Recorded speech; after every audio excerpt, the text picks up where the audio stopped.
So if you have really stiff hips, this is for you. I know we often show things that for a lot of people they can't do. So let's get ready to do some stiff hip work. And it can grow in time. So put something underneath your bottom and lengthen your chest and then feel your feet or your shins. Inhale here, exhale. You don't want to feel like your back is getting strained. You don't want to feel like you're rounding and opening your shoulder blades. You want to inhale here and exhale. You don't want to open your knees at all. You just want to keep your knees together. And then from here, if you can, just slowly lengthen your legs a little bit. Use your breath to sink into this deeper. Inhale, exhale. So you hold for as long as possible. Now generally for those that are more flexible, we'll start here and come to this position. But if you're rounding down here, there is no shame in picking up a block, placing it underneath or a wedge and starting here. If you want to develop flexibility right, you do it correctly from the beginning. From here, a lot of people struggle, and even if you say sit up against a wall to straighten your back in this butterfly stretch. So let's try and open things up with a little support underneath our tush. And you want to place your hands on your knees. You want to, or pull yourself forward to sit up tall with your ankles. Whichever is better. Keep your shoulders relaxed and down. Use your glutes firstly to pull your legs down and then push down. Inhale, exhale. Now, without the elevation, a lot of people end up rounded and down here. So don't be afraid to use that elevation.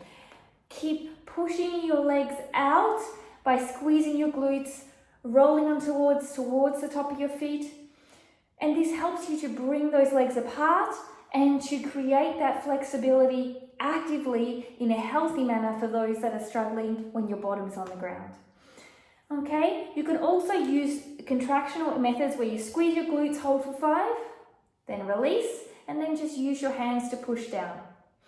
So now we're going to go to a stretch for internal rotation.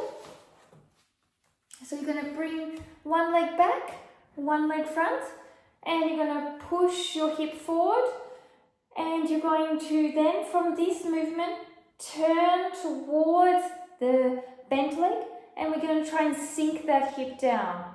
So that you want to make sure that this yoga block here is allowing space for your bottom to sink down here. And you're pushing your bottom forward and sinking down and then rotating. Then you can start to rotate from one side to the other side. Keep pushing the foot to the floor and the knee to the floor. And this will help open up this whole hip area. Breathing deeply. If you try to go into it without activation, you may feel like your knee is going to explode, so you don't want to jam it up. So another thing to do if you have stiff hips is to actually do some foam rolling. Start before you stretch, roll your hamstrings out, up and back for around 30 seconds. Then move on to the ITB band and the hip flexor area, rolling up to the top of the hip area, through to the side glutes, and all the way down the side.